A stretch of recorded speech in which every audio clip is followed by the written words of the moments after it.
Oi pessoal, tudo bom? Meu nome é Laura e hoje eu vou falar um pouco sobre como foi esse ano de me descobrir e vou contar um pouco desse meu processo. Eu acho que uma das coisas mais dolorosas da vida é a gente não estar satisfeita com a gente mesma, a gente não ter uma boa relação com a gente mesma, ter aquele fundinho de angústia o tempo todo, achar que o copo simplesmente não enche nunca e viver com aquela eterna sensação de não pertencimento. Em 2018 eu fiquei muito desconfortável comigo mesma, intelectualmente, como eu via minha personalidade, como eu me via como pessoa. Era como se eu tivesse uma sensação de desconforto comigo mesma. Eu não tinha tesão em estudar uma coisa diferente, eu não me sentia uma companhia agradável. Eu falava umas coisas e ficava tipo, mano, por que eu falei isso? Que desnecessário. Eu ficava duvidando se a minha companhia era realmente uma coisa legal para as pessoas, se elas realmente gostavam de mim. E eu tive a oportunidade de começar a fazer terapia e foi muito importante para mim porque eu senti que foi dentro daquele consultório que eu consegui me lapidar mesmo como pessoa. E falando sério, eu nem sabia que dava para se conhecer tanto como eu descobri na terapia. De verdade, eu me conheci profundamente. Eu não tinha a menor noção de como eu tava sendo levada pela inércia da minha geração, das redes sociais. E eu tava consumindo e reproduzindo coisas que são as prioridades de muita gente, mas não necessariamente são as minhas. Eu acho que o maior desafio da nossa geração é conseguir ser autêntico quando a gente tem tanto estímulo pra ser sempre a mesma coisa. E eu não tô nem falando de questões estéticas, mas eu tenho a sensação de que tá todo mundo reproduzindo, inclusive, os mesmos padrões de comportamento, sabe? Eu sinto que as pessoas consomem as mesmas coisas e usam o mesmo vocabulário e vestem as mesmas roupas e falam sobre as mesmas coisas. É tudo sempre exatamente a mesma coisa e só muda a bolha. E quando eu falo sobre ser autêntica, não é essa coisa tipo,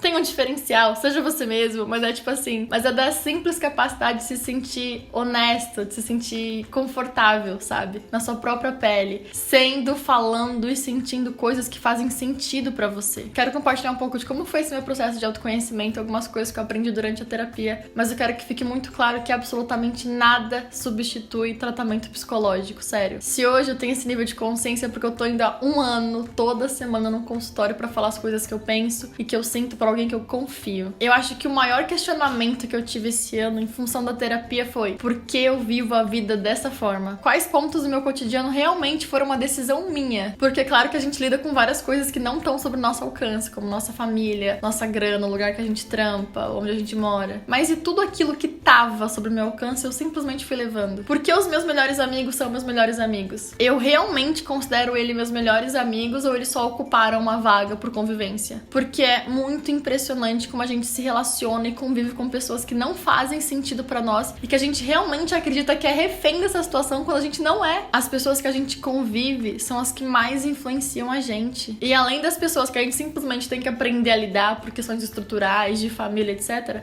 tem pessoas que a gente decide e concorda em entrar na nossa vida. E pra mim, esse questionamento especificamente foi muito profundo porque mexeu comigo em várias camadas. Desde amigos que eu tinha muito próximos e eu não me sentia confortável na presença deles, até eventos que eu frequentava. Eu, por exemplo, quase nunca me sinto confortável em eventos com criadores de conteúdo, porque tem toda aquela postura que a gente tem que vestir nesse tipo de confraternização. Mas eu simplesmente não sinto prazer em estar lá. Não me deixa mais feliz. E nem é um questionamento direto com as pessoas, sabe? Mas com toda aquela coisa mesmo, com todo aquele clima. Tem um monte de gente que eu adoro, mas eu me sinto muito mais confortável. Acho que vai ser muito mais prazeroso se eu chamar alguém pra sair comigo depois, tomar um suco, qualquer coisa. Eu não tenho a menor obrigação de ir numa festa ou num evento que eu não me sinto confortável. Por que eu tô me obrigando a isso? Eu simplesmente deixei muita coisa e muita gente pra lá. Outro grande questionamento que eu fiz esse ano foi pensar: o que é meu de verdade? Porque eu me via com uma herança muito forte dos meus pais, dos meus irmãos, dos meus amigos, meu colega de trabalho. Mas o que realmente era meu? Porque eu queria tanto que as minhas ideias fizessem sentido pra todo mundo, mas tinha muita coisa que só fazia sentido pra mim, por conta da minha história e da minha interpretação das coisas que eu vivi. E eu fiquei o ano inteiro nisso, tentando recuperar o que é meu de verdade, sabe? E realmente uma coisa meio ancestral, sabe? E eu sei que parece papo de louco, hippie, lelê,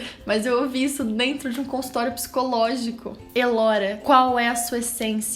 O que é seu de verdade? Você precisa se reconectar com a sua essência, mesmo que ela não faça sentido pra mais ninguém. E essa é com certeza a parte mais dolorosa da coisa. É realmente muito difícil, muito trabalhoso conseguir se reconectar com o que é seu de verdade, qual é a sua essência. Mas o que me deixou muito mais confiante, facilitou muito meu processo, foi pensar na minha criança. E realmente pensar quais eram os sonhos daquela garota, porque ela não tinha os medos dos adultos. Ela tinha muito mais facilidade em ser honesta. Uma frase que eu ouvi recentemente no canal Infinitando que simplesmente explodiu a minha mente foi: sua empolgação é a sua bússola. E saber disso foi um processo de se perceber o tempo inteiro. O tempo inteiro. Perceber o que eu sinto, como eu me comporto, como eu reajo a cada situação, por mais cotidiana que ela seja. Me perguntar por que tem gente que eu tenho um pé atrás, por que tem gente que eu acho que bateu muito santo, gente que eu quero conhecer mais. Quais assuntos me deixavam curiosa, quais assuntos me deixavam constrangida, o que eu tinha vontade de saber mais. Questionar a forma que eu me comunico com as pessoas e como eu reajo à forma que as pessoas se comunicam comigo. Eu me dei a oportunidade de me perceber enquanto pessoa.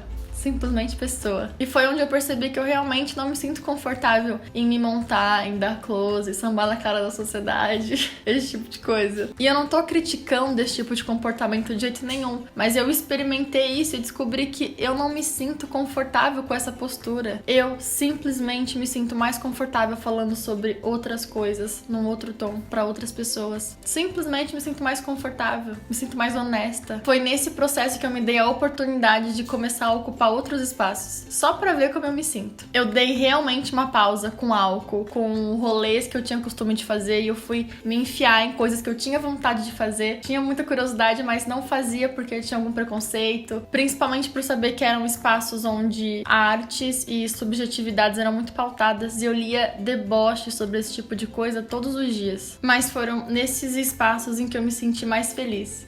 Eu simplesmente estava feliz de estar lá. Simplesmente. Eu encontrava pessoas que faziam me sentir confortável, eu falava sobre coisas que eram realmente relevantes pra mim, coisas que faziam sentido pra Elora de 10 anos, pra Elora de 15 anos e pra Elora de 20. Mas a Elora de 20 tinha medo de ser ela mesma. E o último questionamento foi realmente pensar em todas as crenças que me impediam de ser a pessoa que eu gosto de ser e rever cada uma dessas crenças. Porque eu não sinto que sou inteligente o suficiente pra falar sobre artes. Porque eu tenho medo de ser debochada por ser good vibes. Porque eu sinto que preciso da validação de outras criadoras pro meu conteúdo ser relevante. Porque eu ainda me auto-saboto por pura insegurança de me desafiar. E eu tentei ser o mais honesta possível com cada uma dessas respostas. Não tem como você mentir pra si mesmo. A sua expressão muda na hora. Você sabe o que tá acontecendo. A gente fica procurando razão pra se justificar quando a gente convence o mundo inteiro, menos a gente. E acho que no fim, ser você mesmo é só isso. O que o seu desconforto, sua insegurança, sua empolgação, sua felicidade fala sobre você. E simplesmente fazer o possível pra se ocupar cada vez mais com pessoas, lugares e pautas que fazem sentido pra você, que fazem você ter uma sensação gostosa de bem-estar e de segurança. Em resumo, é isso. Ser você mesmo é se respeitar. É isso. Um beijo e paz.